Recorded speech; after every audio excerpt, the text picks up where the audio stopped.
আমারও মাফ করে দেন স্যার, আমি আর জীবনও স্যার এরকম ভুল করতাম না স্যার।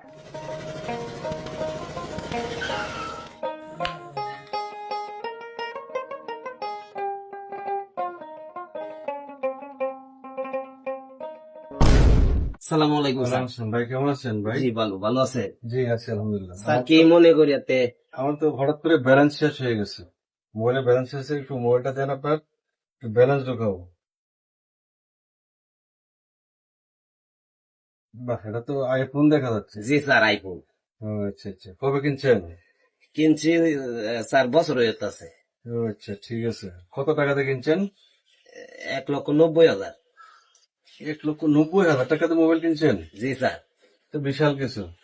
তা আপনার দোকান দেখা যাচ্ছে ভাঙ্গাচুরার মতো, কিন্তু 1,90,000 টাকাতে মোবাইল কিনছেন। আপনার দোকানটা ডেকোরেশন করতে পারতেন, বিভিন্ন মাল উঠাইতে পারতেন, তো ভালো লাভজনক হইতো। স্যার সত্যি কথা বলতে স্যার, এটা 1,90,000 টাকা দিয়ে কিনছি না, second hand sir, second hand কিনছিলাম। ও আচ্ছা, সেকেন্ড হ্যান্ড মোবাইল কিনছেন? জি স্যার। আচ্ছা ঠিক আছে, আপনি বসেন। আপনি হয়তো অস্থির হচ্ছেন কেন, না স্যার। কাঁপতেছেন কেন আপনি? আপনার নাম কি রুকন? জি স্যার। আমার পিতার নাম কি আব্দুল মুতালিব? হ স্যার। গ্রামের নাম বাসাটি? জি স্যার। জি স্যার। আচ্ছা ঠিক আছে, আপনি বসেন। আপনি যে মোবাইলটা কিনছেন, কার কাছ থেকে কিনছেন? স্যার তার আমি চিনি না। আপনি চিনেন না? এই মোবাইলটা কিভাবে নিলেন? আপনি না চিনা থাকা সত্ত্বেও আপনি মোবাইলটা কিভাবে কিনলেন? এত টাকা দামের একটা আয়া মোবাইল। কইতাছে, কয় ভাই একটা মোবাইল কিনবাই না, আমি বিপদে পড়ছি, আমার 8,000 টাকা লাগে, আমি মোবাইলটা বেচালাম।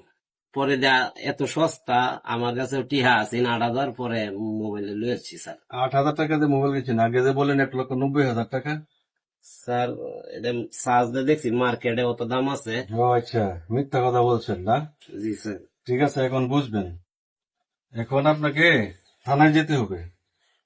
এটা নিয়ে অনেক অকারেন্স হয়েছে, বড় ধরনের অকারেন্স হয়েছে। আমার উদ্দেশ্য ছিল আপনার বিকাশে টাকা নেওয়ার জন্য না, ব্যালেন্সের জন্য। আমি আসছি শুধু এই মোবাইলটার জন্য। এটা থানায় কমপ্লেন হয়েছে, এজন্য মূলত আসা আপনার কাছে। আমি তথ্য প্রযুক্তির মাধ্যমে আপনার ঠিকানা পেয়েছি, তারপরে কিন্তু এখানে আসা, আমি শনাক্ত করে এখানে এসেছি আপনার কাছে। স্যার আমি তো এটা কিনছি স্যার, আমি, আমার তো দোষ নাই স্যার।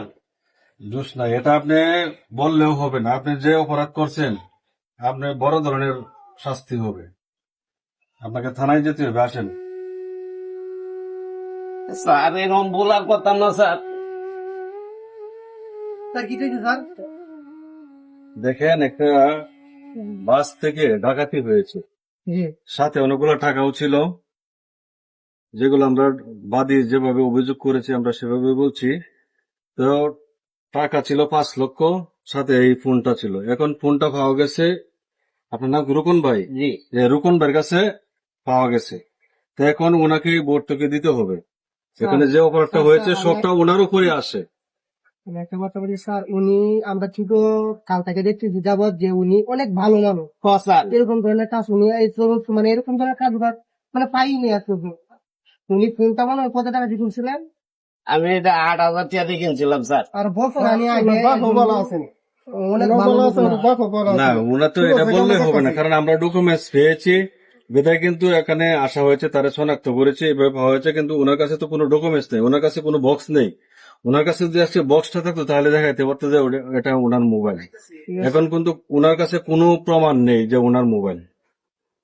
স্যার স্যার মাফ করে দিন। আমারও মাফ করে দেন স্যার, আমি আর জীবনও স্যার এরকম ভুল করতাম না স্যার।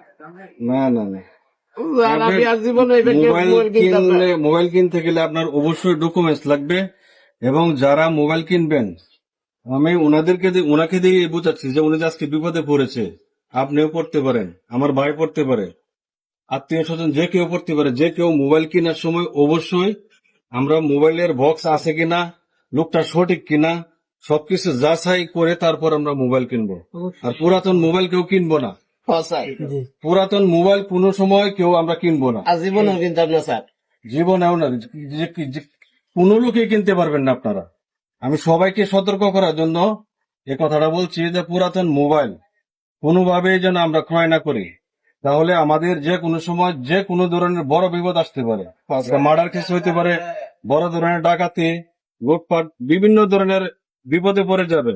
আর তাই আমি সবার উদ্দেশ্যে বলছি, পুরাতন মোবাইল থেকে আমরা বিরত থাকবো, পুরাতন মোবাইল কিনবো না। হয় কম দামে মোবাইল কিনবো, কিন্তু বড় জিনিসের প্রতি লোভ দেখাবো না। বড়টা হয়েও যদি থাকে যেন সঠিক হয়, সেদিকে খেয়াল করে অবশ্যই আমরা চলবো।